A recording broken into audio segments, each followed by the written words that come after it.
Hello and welcome to our next edition of our podcast where we have got David Myer coming to us out of Bedford, New Hampshire. David, I'm really excited because he brings such a wealth of background and information to this process as a former police officer. David also gives back quite a bit. He teaches and he mentors law enforcement officers as well as realtors, and he has been awarded silver, gold, and platinum medals in all different types of his real estate business. So welcome, David. I'm excited that you are here. And David went through our CDRE program. You've been in our program now. When did you become a CDRE? Wrapping up year two. I think it was end of 2023 was when I started. Yeah, wrapping up year two. So you've seen quite a bit. You've been around our community constantly.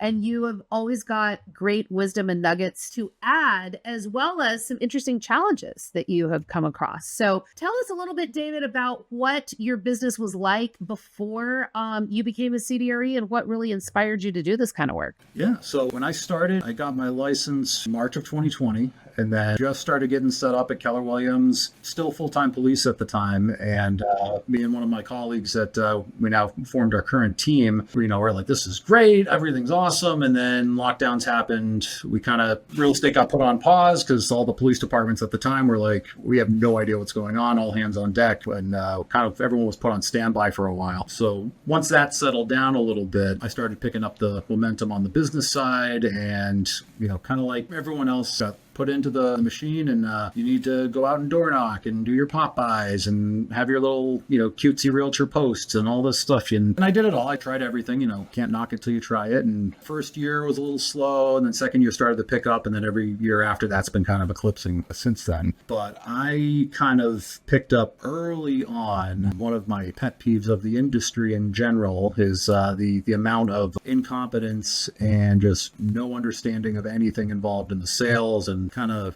sitting there going like, wow, these people are helping people sell their homes. Like, it was mind blowing because I'm coming from a background where our criteria and our entry standards are, held way higher than most jobs. So it was kind of a little culture shock to, see how easy it is for anyone to just go pass a test and start buying and selling homes for people. So I also, too, I'm not a fan of a lot of the typical realtor shtick. I don't like the flashy posts and insincere kind of just material that you see a lot of other agents posting, so I've always kind of strayed away from that. But yeah, so then I'd say, actually, I got introduced to the alumni early on, actually, that the first time I reached out, I hadn't met the criteria yet to enter. So I kind of kept pushing through, and the program really stood out. One, just kind of called my past experience with law enforcement, really liked the higher level of standards that everyone has, and that the CDREs are required to uphold, kind of aligned with the way I do business. And at the time I didn't have any divorce sales, but I had come across a few divorce folks in my sphere and started running into some things that, now I would have had a much different conversation with them, where, one spouse that I was a friend with, hey, we're getting divorced, but my other spouse has already picked out the realtor. And at the time it was like, oh, okay, nothing I can do. And then now it's like, well, you're a deeded party. You've got full control of the situation as well. You don't have to agree to anything that they say. So my conversation would have been a lot different now than it was then. But the more I started getting into it, I was like, you know what? I like the mindset of it. I like the specialization of it. And then on a business perspective, because right when I was getting in 2023, New England's still a very strong market compared to the rest of the country right now. But we're shifting as well. But it was very subtle in 2023. The buyer activity slowed down, rates started going up. And so I've been thinking forward, like, all right, I need to flip my business around to be more listing heavy, because at the time I was, probably 70-30 buyers. And this is a good way to go about getting into it as well. And I've seen all the other realtor videos where get into divorce sales, go prospect court dockets and get 3 deals out of it. And it's a great cash crop. And I was like, wow, even before I went through the program, like, that's a terrible mindset for this. It's a sensitive topic. One thing I actually mentioned to attorneys now too is, we're here marketing to you directly. And the reason being is if I send a postcard or a letter to a household that's going through a divorce, the other party may not even know it's coming yet. If I catch wind of it somehow and reach out to them, and not only is it just not the right thing to do, but it could get someone hurt, killed, if they've got an abusive spouse and they see, where you filed for divorce, you're thinking about selling the house over my dead body, or the kids get a hold of it too. Maybe You've the kids been on the other side of those calls. Yeah. And it's one of these things I don't think people think through when they're doing it. They're just like, so I'm going to reach out. I'm going to scroll court dockets and look for all the probate and divorce. Lead generation. Yeah. And it's, can you do it? Yeah. But, so I think some folks don't think a few steps past that and think of the consequences of it. Yeah. So that's how things started. I got into the program, went through, and, I'm still early on, by the timeline, a lot of the successful ones seem to give, they say that 2-year mark is when things start to pick up. And, here we are pushing year 2, and I'm starting to get cases to fall in my lap. So it's been a good addition to the business, and a lot of things from the CDRE mindset I've started to carry over into my regular business as well. Our team doesn't do dual agency. We don't do it at all. So usually, if we're working a listing and there's an unrepresented buyer, I hand it off to a team member. I'm like, even though it's legal in New Hampshire and Massachusetts, you can't ethically do both roles in the same sale. I don't care how hard you argue it, you can't do it. Yeah. So. Yeah. We avoid that, the record retention and things like that, keeping a log of calls. I've started doing this on regular sales because even though most regular sales are a little easier than divorce sales, you still get your challenging ones. And I've had a couple times now where someone tried to accuse me of, you didn't do this or you didn't do that. And luckily I keep good records. So, nope, I sent you an email on this date telling you needed to have this done by this date and time. So this is all on you. So I've started blending a lot of the same work into my regular business. I don't always, if it's a regular sale, I don't go as kind of neutral faced as I would in a divorce sale, but it's good to have that there as a backup. And it's also started picking up in the office. I initially kept it kind of tight-lipped until I kind of got in because I didn't want, portion of the 400 agents in my office trying to jump on the bandwagon and, kind of be competing. But now I've got new agents reaching out when they get a divorce case because they have no idea what they're doing. And it's, so it's nothing's caught yet, but it's going to assume at some point it'll be a good referral source. I'm very vocal about it. I go, I'm not going to walk you through it, but I will either give you a hefty referral or we can co-list it and I'll handle the communication side of things. You can list it, put your side in the yard. I don't care. But it's, I'm not just going to give you tips and get you started. It's yeah, exactly. To just, go and do that. So yeah, and you bring up a great point that there are other ways to serve and to build your business, which is either by referral of other agents who realize that they're a little in over their head, or like you said, to do a co-list, which is really, what advice would you give to an agent who's looking to get into the divorce niche, would you say, given what you know now, even with your background? So anyone looking to get into it, I'd really, kind of take a self-reflection check on what's your tolerance for uncomfortable situations. Because actually one of the cases I'm being assigned, the one with the attorney, they actually were talking to an agent and they did not feel comfortable at all for their safety reasons in the situation because they knew how kind of short-tempered he was. And that side of things, there's a heightened safety level with some of these cases, essentially. Second one is I would also think about how you deliver things. Most agents are in this, everything's fine, everything will do great, and they kind of over embellish everything with their clients and everyone that they deal with, and you've got to rip band-aids off and kind of lay out the uncomfortable truth for people and kind of be okay about it, so they're not going to be okay about it, but you need to be the one that says, hey, this is how it is. Nothing's going to happen until this happens. So let me know what you'd like to do, or if I need to notify your counsel or the court or walk away, whatever it may be. You just got to make sure that you have that demeanor and that personality that is okay with that. Because some folks don't. There's a lot of folks that are not okay with confrontation or conflict, which nothing wrong with that. But, you need to be aware of this. You're going into a high conflict territory here. What would you say are some of the safety risks that realtors have in this niche? And what do you do personally to ensure that, that your safety, because like I said, you've seen what it's like to be called in, to get those calls, I'm assuming dispatched, to a house where there's been a domestic violence. And can you speak to that a little bit about the propensity for domestic violence as it relates to a law enforcement officer? I mean, how many calls did you get? And what advice would you give to a realtor who needs to maybe take some of that into account? Yeah, I mean, on the actual, in the line of the real estate world, these things are going on primarily before you get involved sometimes, but they could also stem up during the sale too. Domestic violence, the way we were trained and what I found in reality is they're probably one of the most dangerous calls that police officers go to. You are being called at a point where years of frustration, disagreement, fighting, whatever the root cause is coming to a boil, and you're trying to put a Band-Aid on it or fix the situation with limited knowledge and, having to make a decision on the spot. And a lot of times when you get those calls, they're only calling because they just want whatever's happening to stop, the physical, verbal abuse. But then when you get there, and most states now have adopted this, but like there's a mandatory arrest clause that if there is any type of domestic related crime committed and you've got enough kind of information to get probable cause and conclude that there might have been a charge, you're required to charge someone if you have to, and then both parties that were just going at each other's throats now put you in the crosshairs because now, oh, well, I wanted it to stop. I didn't want him to be taken away. And that's where things get violent and, be very dangerous. And you're not going to those calls. But however, part of this sale could erupt into one of those calls at any moment. So, maybe something just happened. Maybe the other party just got removed from the sale and they're no longer involved.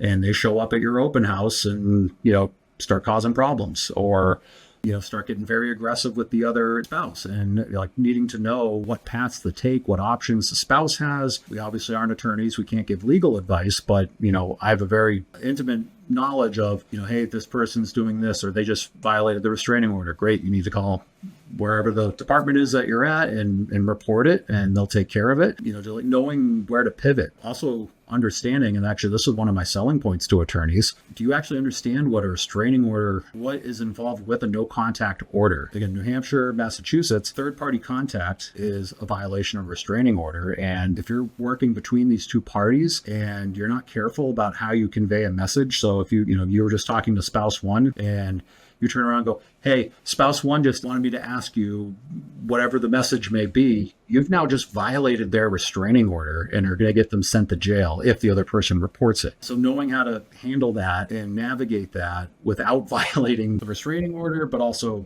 while doing your job at the same time, it's a very, very narrow tightrope that you're walking. Yeah. And oftentimes, and I see on even real estate social media posts, right? Somebody will maybe make a post in a real estate Facebook group that says, I've got a divorce listing and the two aren't getting along, and what advice would you give me, or something like that. And undoubtedly, there are going to be probably 90% of the comments say that you should always put them on joint emails and joint text threads so that neither one of them thinks that you are communicating something, to the other one, and that there's full transparency. The problem with that, there are many problems with that, but probably one of the biggest problems is what you just indicated. And even if there's not a restraining order when you get the listing, there certainly could be one at any time. So just having that practice of what I call silo communications, if that's your practice to begin with, it'll completely, then you won't find yourself in a situation like that. And also, thinking back to years ago when I first started, a client wants to, you're going to go do a walkthrough of the house, and the spouse that's not living in the home says, well, I want to be there too. And if we're not careful, they could be walking in and they see the realtor as like access to the house. as keys to the house sort of thing. And really where the realtor is being used as a pawn a little bit more than they are being, just being open and transparent. And I've certainly been in situations myself where domestic violence is broken out in circumstances like that. So just having those protocols, right, in how we do things is very, very important. And I know that you uphold those very specifically because, you've seen a lot. Absolutely. So how is your business, since you've become a CDRE, you did mention that your business, you've become a lot more, you make sure that you've got really good documentation and that you've got certain protocols, the code of ethics. Can you speak to that a little bit more about the code of ethics that as a CDRE that you have, you've also applied some of that to your regular real estate business? Yeah, the biggest one I think in our code of ethics as CDREs is the dual agency and the not purchasing divorce listings for personal gain. So there are many agents out there that their main role is actually just house flippers and they don't actually practice full time. They have their license to flip houses. And, so that's always kind of reassuring to know like, hey, I'm not just getting involved in this to try to poach your home out from underneath you. I'm here for the sale and the sale only. But the bigger one with the dual agency, because we do this on our team, I do a backstory. Like I actually done a couple dual agency transactions like earlier on. One of them never actually got anywhere and it ruined a friendship for me because perception is everything. Even though there was, no forcefulness of the sale, they still felt like that things were being pushed along just so like, oh, you're going to get a double-sided commission and this isn't in the best interest of me in the sale of my house. And, so there's a lot of things that even though they're legal, everything may be fine. And I know there's agents out there that do double-sided deals all the time and there's no problems. Doesn't mean that that's not what people think. Actually, I bought my house from an agent who was also a listing agent. And the running joke years later with my now ex-wife, but I had found out that the agent involved didn't have a good history, and there was just something that didn't feel right about the entire situation. And it's very hard to do both jobs because the listing agent is, my role is to get the home sold at the best price, best terms for the seller. So it usually means higher price. Buyer's agent's role is to try to get that price down as low as possible or as much concession money back as possible and do everything in the most favorable role to the buyer. And the other problem is like, oh, well, then you just go into a facilitator role. Well, now you can't give advice. And I don't know if that role's different in other parts of the country, but in New Hampshire, if I'm doing both sides, or if I go into a facilitator role, I can't give advice, or if I am dual agency, I'd be very cautious about the advice I give because I know exactly what the other cards are. So I'm trying to play referee in the middle without overstepping my bounds on either side. So it's just very tough to do. I'm fortunate enough to be on a team though, and one of my teammates also was a CDRE as well. So if we do come across a scenario where one of the sellers needs to buy, they'll work with them. I let them know up front. Well, actually, between the two of us, we don't do any referrals. We just, you hand me the next one, I'll hand you this one. But we make it very clear to the sellers that my job is to sell your house. I'm not involved in the sale. I'll know how to coordinate with my teammate that's helping you with the sale. But so we do that, but we do that with regular sales too. If I'm working an open house and there's an unrepresented buyer, I'm going to hand them off to, and they want to make an offer. We still offer kind of an incentive, hey, this other agent will work with you. And because they're just starting at the offer and they didn't have to show you a bunch of homes or do anything else, there's a discount to them, but there's a discount to the seller. So it still works out for everyone, but we're maintaining individual roles. So yeah, it begs the question, whose side are you on, right? At some point, you're going to get that from both sides, probably. So David, what would you say divorcing homeowners need to know about real estate? What would you want to say to divorcing homeowners? I would say one is there is no one answer for any given situation. It's there's a reason that these go to court, and it's because everyone's circumstances are different. Just because one spouse was the one that bought the house and the other one didn't contribute a thing doesn't mean that they're entitled to a portion of the proceeds. That's an attorney question. Or the other one is one spouse, maybe they're the ones financing it, but they put the other spouse on the deed.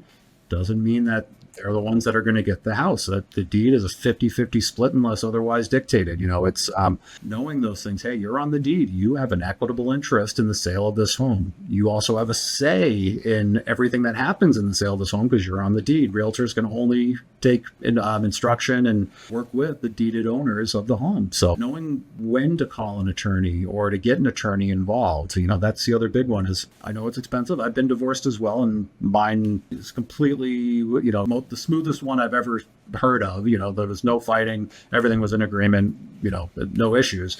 But the other reason you may want to consider using a CDRE, even if you don't have attorneys involved and it is civil, is it may not be by the end of the sale. And you want someone that is, one, knowing the process better than a regular agent, and two, keeping records, so that if, say, something happens where then now this is going to end up in a courtroom 2 years from now, you can call us back to testify about that or to provide the records about what happened. Like, hey, they did something that diminished the value of the home, or they prolonged the sale, or insert whatever list of things can come up that could bring it back into the courtroom, or if it ends up getting attorneys involved because now everyone's at an impasse.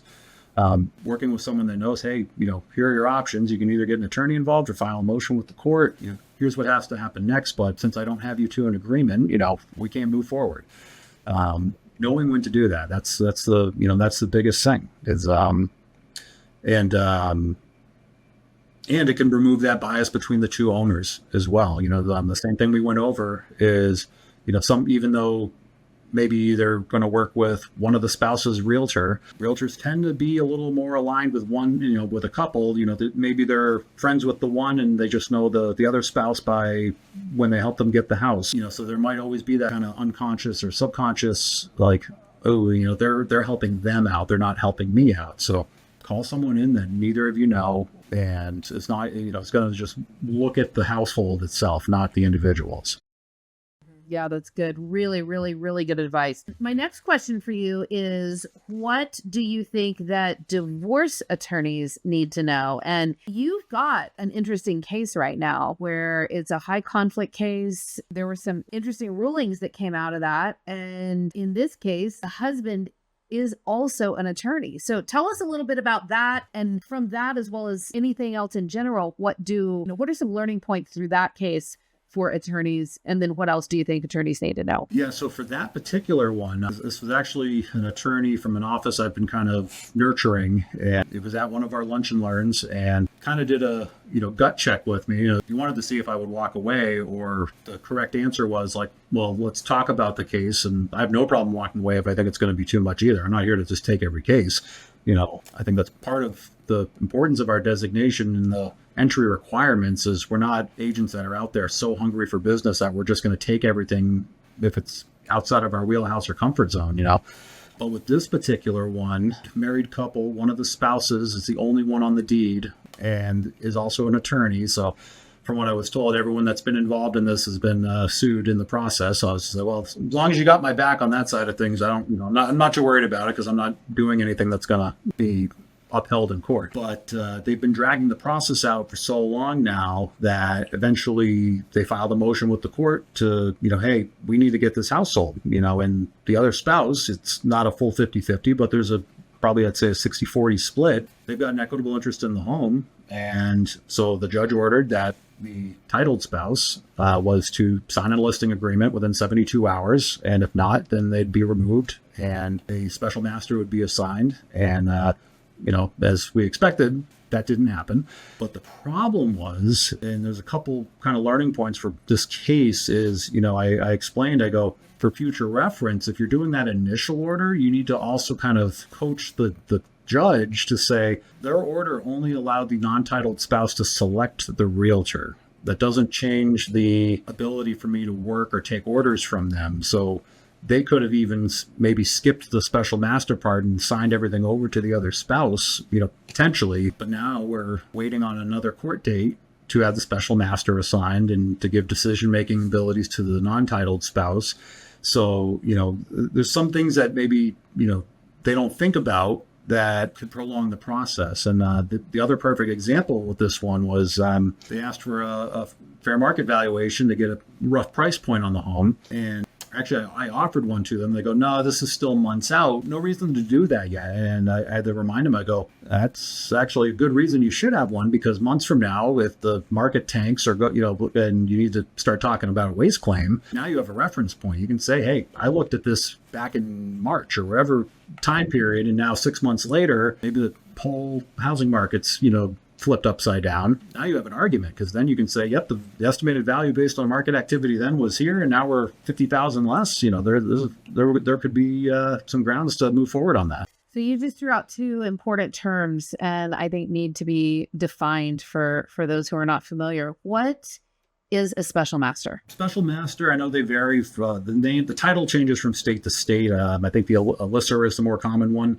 But a special master is a person appointed by the court to pretty much assume the role of a deeded party or a person with the decision-making ability in the sale of a home. And they can do this for other areas too. But pretty much it's the court saying, you're not complying, so we are going to handle this for you. And so that special master is going to be the one that signs the listing agreement, signs the offer to purchase or the purchase and sales. So it's important to know when, and it's important for us to know as well, because we may reach an impasse with two parties and then be like, we're not getting anywhere. So, hey, attorneys, counsel, court, whoever it may be, I can't do my job. So my next recommendation is remove everyone from the process and, let me work with you directly. So it's, so a waste claim would be in a scenario where, just make up some numbers here, but let's just say you have a house that was, maybe in 2022, when the divorce started, it could have been worth $1 million. But in New Hampshire, our luxury market is more of a buyer's market right now. So perhaps now maybe the best they could get is $925, depending on the condition of the home and things like that. Now you're looking at $75,000 difference. A waste claim would be where one of the parties that, had an interest in the proceeds of the sale of that home could say, the other party dragging their feet and not agreeing to move forward on this has just lost us $75,000. So they pretty much, not an attorney, but I believe the waste claim process itself is the lawsuit to say, you've lost me money because of, these actions. Mm-hmm. Your actions depress the value or in some ways. Yeah. Good. Excellent. Well, this has been very, very enlightening. So thank you for all of this. Is there anything else that you would like to say? Any other advice or anything, that you think people need to hear? I would just say it's, kind of treat it like any other profession. I operate my whole business now. Instead of saying I'm in sales, I actually try to refer to myself as a consultant, When you're on the listing side, I guess you're in more sales, but, we're not here to actually convince anyone to buy or sell a house. We're here to walk them through the process. And so just like you'd want to get a specialized attorney if you're going, maybe you've got a criminal case or maybe you've got, some area of specialty that you need an expert in. It's no different in real estate. Many realtors are out there wearing multiple hats. I don't touch commercial. I don't touch various areas just because I don't know enough or care to know enough about some of them, and I'd rather just hand them off to someone that works in that niche. And divorce is no different. Actually, if we got time for another real quick story, I have another one of my cases could have easily turned into a train wreck if another agent just jumped in. Gist of this one, we got an organic, just through our website, contact is from a party involved. There's two spouses. One was declared incompetent by the court. And so the guardian for the incompetent party reached out, and they were looking to sell the house, and they were looking to do it quick. And doing a little digging, there's a couple problems with that. The incompetent party, even if they wanted to sign any agreements or move forward, they're not valid signatures, so I can't really discuss anything with them. But the guardianship that they had only was for the person and not the estate, nor did they have New Hampshire, you need a license to sell in addition to that. So they actually had no authority to sell the home, and any other agent probably would have run right in, got an agreement signed in the yard, on the market, and then 2 weeks in, all of a sudden you get a call from the title or the closing attorney going, they have no authority to sign anything. And now you're in a complete debacle. And, so kind of knowing to pause, take a breath, and really, research things is Yeah, don't put the cart before the horse. And Yeah, you have to know what the cart is and what's in the cart, what to look for. Before you exactly. even can make sure you don't put in front of a horse. Exactly. So Mhm. I'm trying to remember where that stemmed off of, but yeah, I mean, it's for other agents, if you're looking to get into it, definitely want to make sure you have good note taking, record keeping, just good practices when you get into this, because it's a completely different mindset. Marketing to attorneys is a completely different timeline as well. You're not just doing your weekly, bi-weekly, monthly check-ins like you would with other folks. This is like I'm going to check in with them this quarter because I haven't heard from them in a while, and 3 months may be a regular response time. One of the attorneys I met, it took them 8 months to reply to me. So, Yeah. so you just have to be in a different mindset and Of course. not treat it like you would everything else. Yeah.